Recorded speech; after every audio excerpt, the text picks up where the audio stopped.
the ninth inning, 5-0 Dodgers, and Koufax has finally come face to face with it. The first pinch hitter will be Gene Woodling, a former New York Yankee. So Woodling will bat for Davio. Then Ashburn and Keneal. The Dodgers make a defensive change. Ron Fairley goes into right field. Tim Harkness takes over at first base, and Frank Howard comes out. Here's the announcement on Woodling. Ready for Davio, number 11, Gene Woodling. So Woodling, a left-hand hitter, coming up to bat for Davio. Stengel, not playing percentages of a right-hand batter, instead goes to Woodling, the veteran. So ninth inning. Koufax goes to the rosin bag and gives it a squeeze, and here we go. Sandy pulls at the peak of his cap, bends at the waist to read his signs, and goes to work. Into his windup, the pitch to Woodling. Curve ball for a strike. 5 runs, 11 hits, no errors for the Dodgers. No runs, no hits, no errors for the Mets in the ninth. Woodling waiting, 0-1. Koufax into his windup and delivers. Curveball high, 1-1. You'll hear a roar on every strike and a groan on every ball. Richie Ashburn on deck. Koufax checking. Taking a long look. Now into his windup. The 1-1 pitch. Fastball low, ball 2, 2-1. At this stage of the ball game, Koufax has made 124 pitches. 124. With the count 2-1 on pinch hitter Woodling, opening up the ninth. Sandy is ready into his windup, and the 2-1 pitch. Curve very high, ball 3. Koufax has walked 4 men tonight. He walked Ashburn, Thomas, Mantilla, and Chacon. 3-1 to Woodling. He went 3-2 on all 4 hitters in the 8th inning. 3-1 pitch, fastball low, ball 4, and Woodling is aboard on a walk. And that'll bring up Richie Ashburn, the first time this year that Koufax has walked 5 men in a ball game. All right, Richie Ashburn, left-hand hitter and a spray hitter. Perhaps in this kind of a situation, the toughest batter the Mets have. He's tough to defense. The outfield plays him to left field. And Gilliam in on the grass at third. Harkness not holding the bag on Woodling. Tim is directly back of the runner. Ashburn keeps looking over towards the Mets dugout. Apparently, Casey Stengel hollered something up to the plate. Now Richie gets in. And I think we'll have a runner for Woodling. I think that's what it's all about. Time called by Ashburn, but it's going to cost the strike anyway. Richie asked for time, and Steiner said no. Stay in there, and the curveball was a strike. Joe Christopher will run for Gene Woodling. Joe Christopher running for Woodling. So Ashburn asked for time and got it, then asked for time the second time and didn't get it. And the pitch is a strike, 0-1. So Joe Christopher running for Woodling. Solly Hemus growling as he comes out of the third base coaching box, but Steiner jaws right back at him. And Ashburn waiting at the plate. No balls, 1 strike. On deck, Rod Keneal. Harkness directly back of Christopher. Koufax leaning on his right knee to get his sign. Now he straightens up. The strike 1 pitch. Fastball high and inside. 1-1.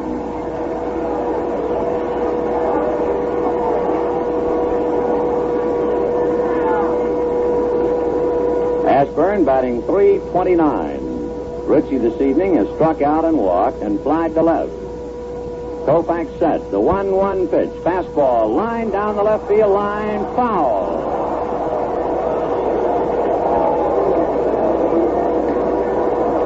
So Ashburn slices 1 foul down in the left field corner. It rattles off the railing and is finally retrieved by Willie Davis. 1-2 the count to Richie Ashburn. 9th 9th inning, 5-0 Dodgers. Rod Keneal and Felix Mantilla to follow. Koufax checking his signs and Ashburn waiting. Gilliam is now back to a normal depth at third. Here's the 1-2 pitch. A sidearm fastball fouled away off to the right. Koufax, again, not really sidearming, but leaning towards first base before delivering. 1-2. Ashburn stands up there at the plate waiting. Koufax straddling the rubber. Christopher a short lead at first, with Harkness directly back of him. Now Ritchie up at the plate. Crowd very quiet. Now Koufax on the rubber.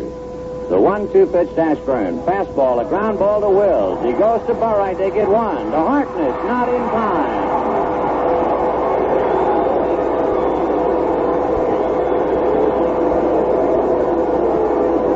So a force play from Wills to Burright.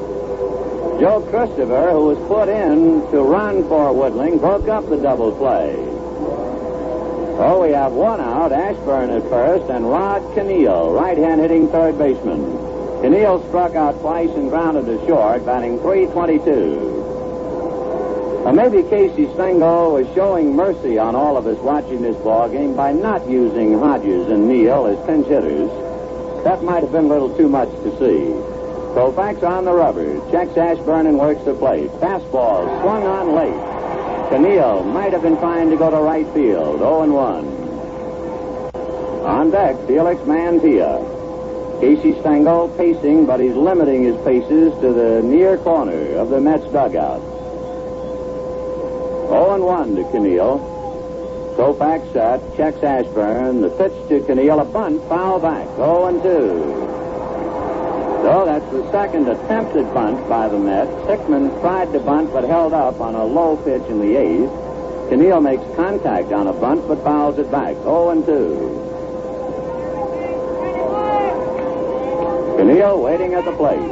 Koufax rubbing up the ball. Sandy straddles the rubber, leans on his right knee, stares into Roseboro. Now he's set, Keneal waiting. Strike 2 pitch. Curveball, a big bouncer to Gilliam. Jim has it, goes to Burright. They get one, and that's all. 2 out in the 9th inning, and Felix Mantilla the batter. And listen to this crowd.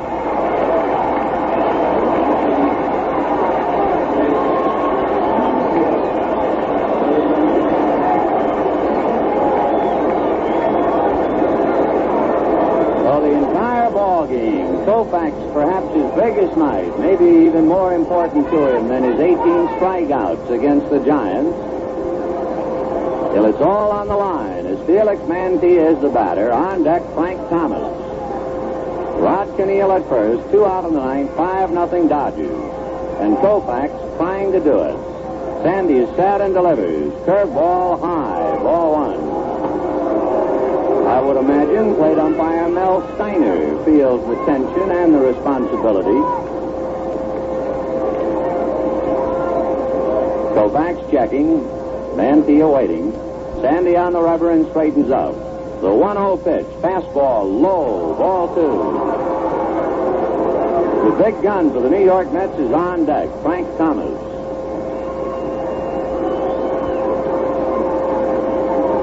Mantilla back up to the plate again. 2 balls and no strikes. Felix, slender, right-hand batter. Koufax ready and delivers. Fastball swung on and fouled away. 2-1. Mantilla this evening struck out looking in the first inning, grounded into a double play in the 4th, and walked in the 7th. Roseboro, whatever Mantilla said, Johnny just shakes his head, now puts on his mask. They're all well aware of what's at stake at the moment. 2-1 to Mantilla. Koufax set. And the pitch. Fastball, a big bouncer down to Wills. He has it, goes to Burright, no-hitter.